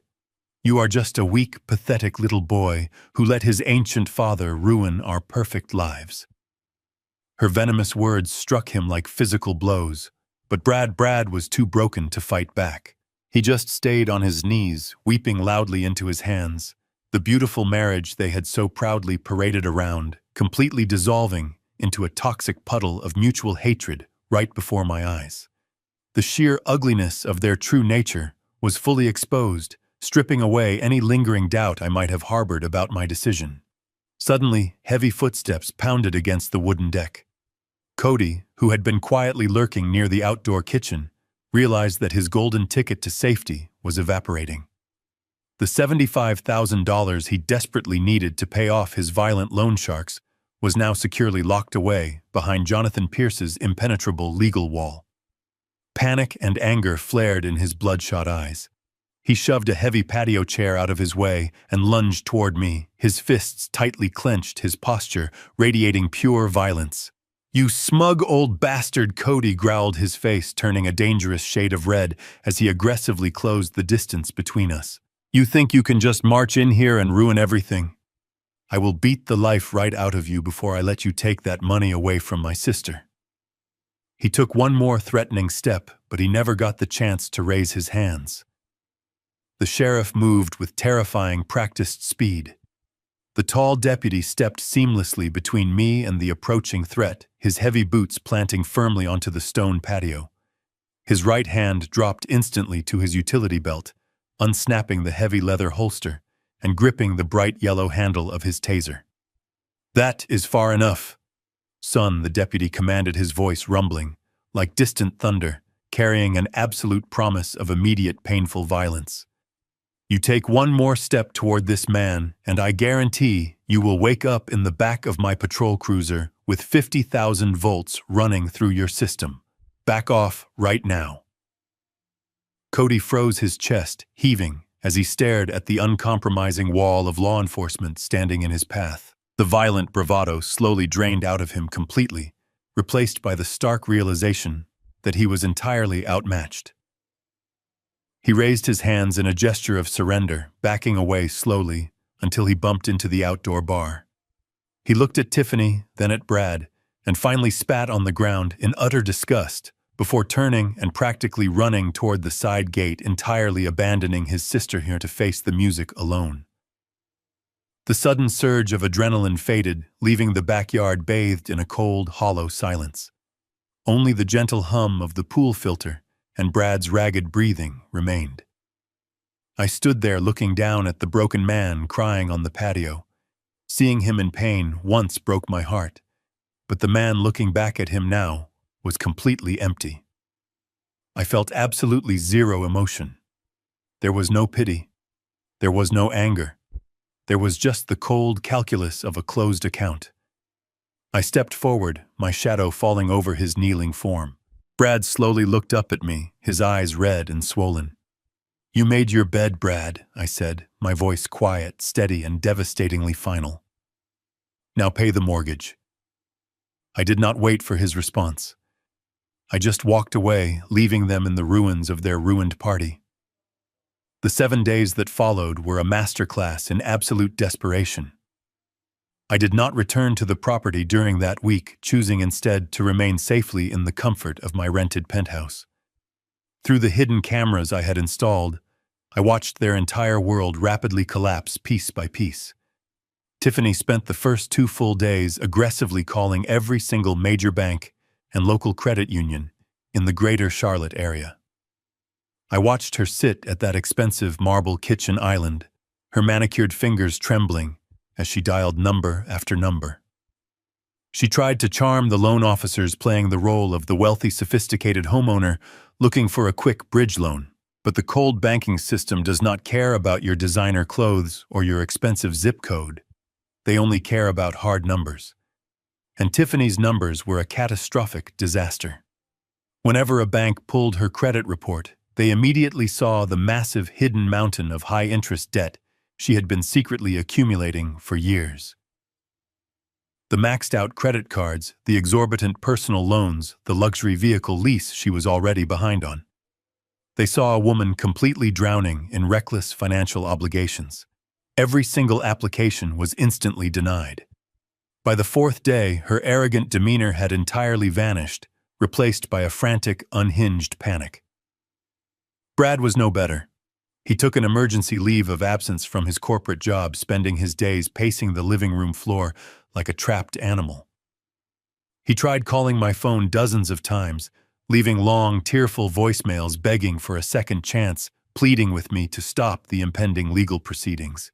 I listened to every single message, but I never once pressed the call back button. The time for talking had passed the exact moment they decided to steal my life savings. Cody, true to his parasitic nature, disappeared completely by the 5th day. Realizing there was no money to be squeezed from his sister, and knowing his dangerous loan sharks were rapidly closing in, he packed his dirty duffel bags in the dead of night and fled the state, leaving Tiffany to face the brutal music entirely alone. When the close of business finally arrived on the 7th day, the deadline passed without a single penny being transferred to Jonathan Pierce's legal trust account. The financial default was absolute and legally binding. True to his word, Jonathan moved with ruthless efficiency. The very next morning, he formally filed the foreclosure deed with the county clerk. The massive property officially reverted entirely back to my name.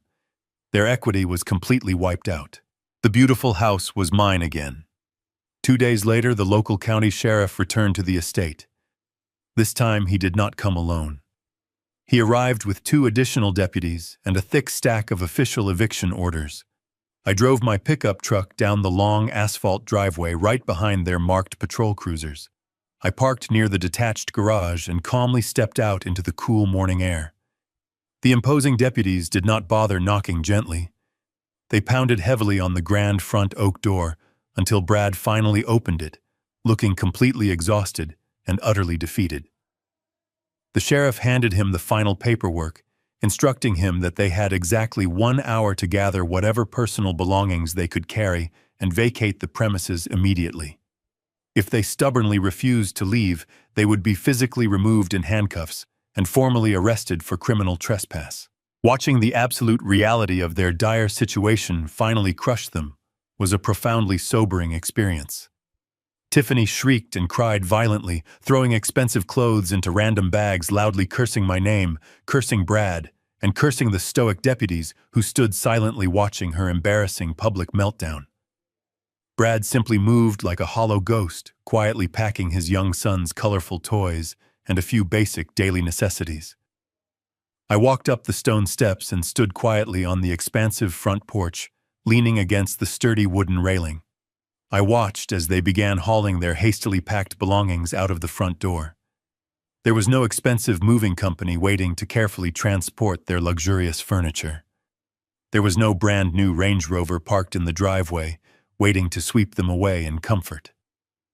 The leasing company had efficiently repossessed the luxury vehicle 2 days prior, after Tiffany missed yet another massive payment. In its place sat a dented compact rental car that Brad had desperately secured at the absolute last minute. It was a stark, humiliating downgrade that perfectly mirrored the sudden collapse of their entire fraudulent lifestyle. Tiffany struggled to shove oversized black trash bags filled with her wrinkled designer dresses into the tiny trunk of the cheap vehicle. Her flawless makeup was completely ruined, her face stained with streaks of dark mascara and bitter tears. She refused to even look in my direction, completely consumed by the devastating shame of her absolute ruin.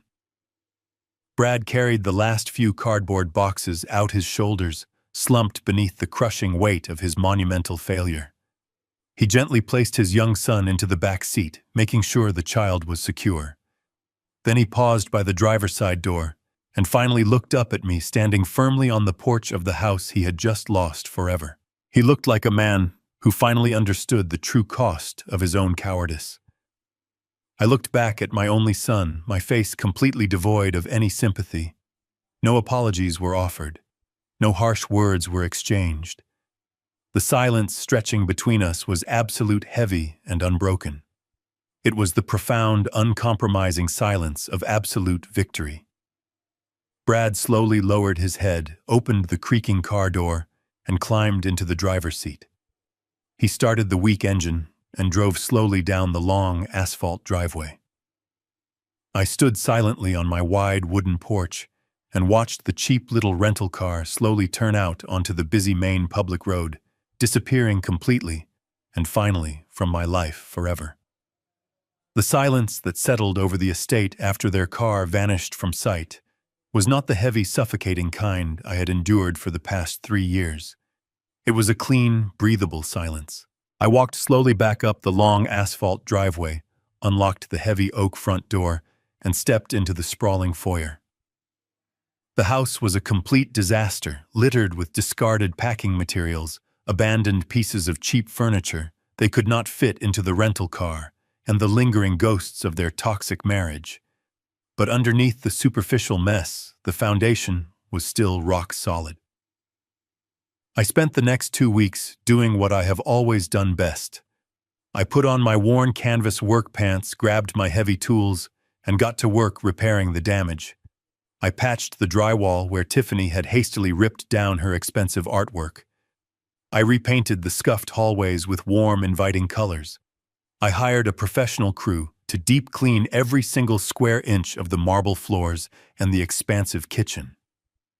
When I finally called a top-tier real estate agent to list the property, it looked better than the day I had originally purchased it. The housing market in Charlotte was incredibly hot, and a luxury estate with a private attached in-law suite was a rare commodity. We received multiple aggressive offers within the very first 48 hours. I bypassed the wealthy investors and the corporate buyers, eventually choosing to sell the home to a genuinely kind young couple who had just relocated from the Midwest. They walked through the bright rooms holding hands, admiring the solid craftsmanship, and excitedly talking about the family they wanted to raise there. They reminded me so much of Martha and myself when we were first starting out. We closed the sale quickly for a final price of $1.5 million. After paying the standard closing costs and broker fees, I walked away with a massive return on my original investment. My bank accounts were completely restored and significantly heavier, but I had absolutely no desire to stay in the city. I packed my pickup truck, leaving the busy urban sprawl far behind in my rearview mirror, and drove straight up into the crisp, cool air of the Blue Ridge Mountains. I spent weeks driving down quiet, winding roads until I finally found exactly what I was looking for. I purchased a beautiful, secluded wooden cabin sitting right on the edge of a pristine mirror-like lake. It was surrounded by towering pine trees and completely isolated from the noise of the modern world. The cabin had a wrap-around porch, a large stone fireplace, and a private wooden dock extending out over the deep water. I bought it completely in cash. For the first time in years, I woke up every single morning to the sound of singing birds instead of slammed doors and bitter arguments. I finally had my peace. But before I could completely sever my ties to the past and settle fully into my new mountain life, there was one final piece of business I needed to firmly lock into place. I drove down to Charlotte one last time. I parked my truck and rode the polished elevator up to the 34th floor to meet with Jonathan Pierce. His office radiated that familiar, calculated legal power. Jonathan greeted me with a genuine smile and warmly shook my hand. I sat down in the leather chair across from his mahogany desk, and we got straight to work. I brought a certified bank draft representing a significant portion of the recent house sale profits. I instructed Jonathan to establish an ironclad, irrevocable trust fund specifically for my young grandson. Even though Brad and Tiffany had destroyed my trust in them, I adamantly refused to let their innocent child suffer the long-term consequences of their profound greed and terrible decisions. Jonathan meticulously drafted the complex trust documents exactly to my rigid specifications. The boy would receive the entire accumulated sum, plus all accrued interest on his 25th birthday. I made absolutely certain that Jonathan inserted the most aggressive legal barriers possible to completely block his parents. Brad and Tiffany were strictly forbidden from ever serving as trustees, financial guardians, or temporary administrators of the account. They could not borrow against it. They could not touch a single dime for educational expenses, and they could not access the money even in the event of a medical emergency. The funds were completely untouchable by anyone except my grandson when he reached adulthood. As I signed the final pages of the heavy trust document securing the boy's future, Jonathan leaned back in his chair and offered an interesting piece of closing news. He informed me that the local authorities had recently raided an illegal underground gambling operation across town. During the raid, they arrested several known loan sharks, along with a desperate man frantically trying to pass forged cashier's checks to cover his massive debts. It was Cody. He was currently sitting in the county jail facing multiple serious felony charges for grand larceny and wire fraud, with no one willing to post his expensive bail. Tiffany's parasitic brother had finally hit the absolute bottom of his downward spiral. I listened to the news with a completely neutral expression, feeling no joy, but certainly no pity. The universe has a remarkably consistent way of balancing its own ledgers. I thanked Jonathan sincerely for his incredible guidance, shook his hand one final time, and walked out of his office. I rode the elevator down to the lobby, stepped out into the bright city sunlight, and climbed back into my truck. The heavy weight I had been carrying for 3 brutal years was completely gone. The books were closed, the accounts were settled, and my final duty as a father was officially over. I turned the ignition, pointed my truck back toward the beautiful Blue Ridge Mountains, and drove away. The air up here in the Blue Ridge Mountains is completely different from the heavy, suffocating atmosphere of the city. It has been 6 months since I drove my truck up that winding dirt road and officially claimed this beautiful wooden cabin as my own. The crisp morning breeze coming off the lake carries the fresh scent of pine needles and damp earth, a constant soothing reminder that I am finally free. I walked out of the back door of the cabin this morning, holding a steaming mug of black coffee in one hand and my favorite fishing rod in the other. The wooden planks of my private dock creaked softly under my heavy boots as I made my way to the very edge. I set my coffee down on a sturdy wooden post, baited my hook with practiced precision, and cast the line far out into the calm, glassy water.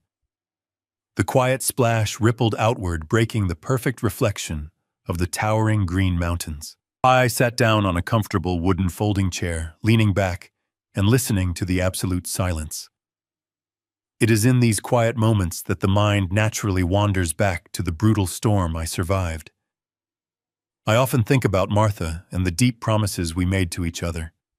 For a long time I carried a heavy, painful burden of guilt, wondering if I had completely failed her by walking away from our only child. But looking out at the peaceful water today, I realized that I did exactly what she asked me to do. I did not let the world eat him alive, but I also refused to let him eat me. I protected the legacy of our hard work. People often romanticize the concept of family. Society tells us that because someone shares your genetic code, you owe them an infinite reservoir of forgiveness, no matter how cruelly they treat you. But my experiences over those long, dark 3 years taught me a very different, much harder truth. Blood makes you related, but respect makes you family. A true family does not view you as a disposable financial asset. They do not plot in the shadows to strip you of your legal autonomy. They do not hand you a 30-day eviction notice and expect you to quietly disappear into the night. I lost a son. That is a profound, irreversible tragedy that will always leave a small, quiet ache in my chest. There will be no more shared holiday dinners, no more casual phone calls to check in, and no more watching my grandson grow up from close range. But in exchange for that painful loss, I kept my dignity. I kept my life. And most importantly, I kept my sanity. I refused to be a pathetic victim in my own story. I took back the power they tried to steal, and I built a fortress of absolute peace right here on this quiet mountain lake. The sun slowly climbed higher above the tree line, warming the chill from the mountain air. I watched the red and white plastic bobber float gently on the gentle ripples of the water. I have not caught a single fish all morning, but that does not bother me in the slightest. Fishing was never really about the catch for me anyway. It has always been about the quiet process, the deep patience, and the solitary reflection. I am entirely content to just sit here breathing in the clean air, knowing that my future is completely secure and entirely my own. There are some people out there who might hear my story and harshly judge my actions. Some say I was too harsh. They might argue that a father should always provide endless grace, that bringing the full weight of the law down on my own son was a cruel and vindictive response. They might think that threatening to tear up the asphalt driveway and physically evict them was crossing a line. I hear those hypothetical criticisms, but I completely disagree. I say I just let them read the contract they signed. I merely enforced the legal boundaries they arrogantly chose to cross. They demanded to play a ruthless game of financial survival, and I simply obliged them by playing my hand to the absolute fullest. But I am genuinely curious about your perspective.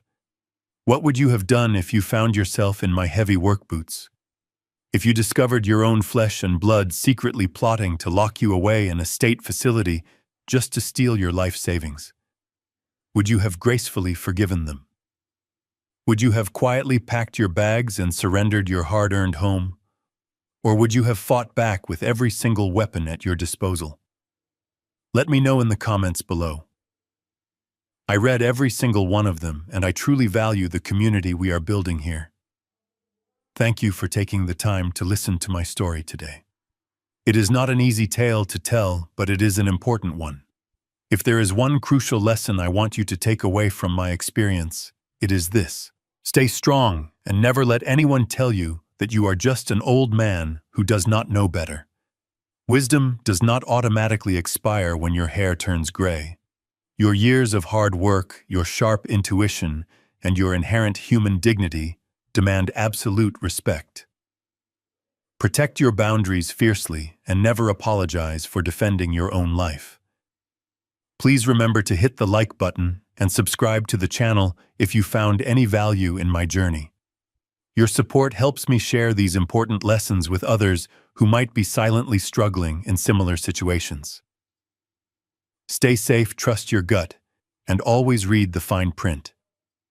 See you in the next one.